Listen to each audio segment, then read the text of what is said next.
तो केंद्रीय मंत्री नितिन गडकरी को मिला था प्रधानमंत्री बनने का ऑफर। विपक्षी नेताओं के इस ऑफर को उन्होंने पूरी तरह से ठुकरा दिया।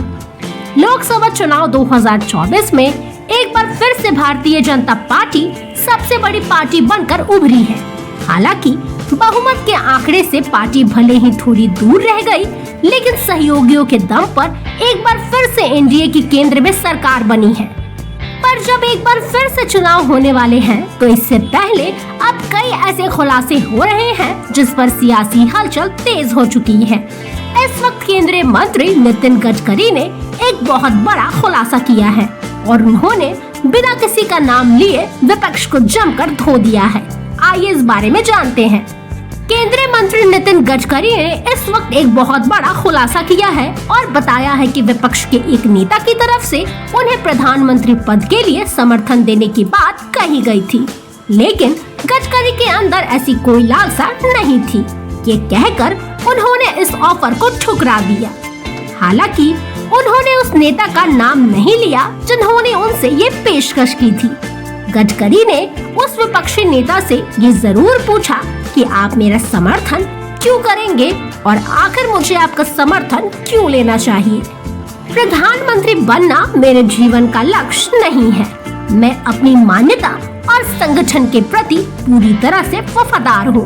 मैं किसी भी पद के लिए इसके साथ समझौता नहीं करूँगा। मेरा निश्चय मेरे लिए सबसे अहम है।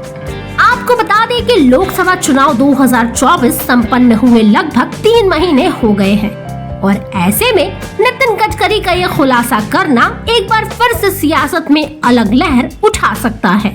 नितिन गडकरी से ये भी पूछा गया कि क्या पीएम बनने का प्रस्ताव विपक्ष में शरद पवार या फिर सोनिया गांधी की तरफ से आया था, तो उन्होंने इस पर किसी तरह की कोई टिप्पणी करने से साफ इनकार कर दिया।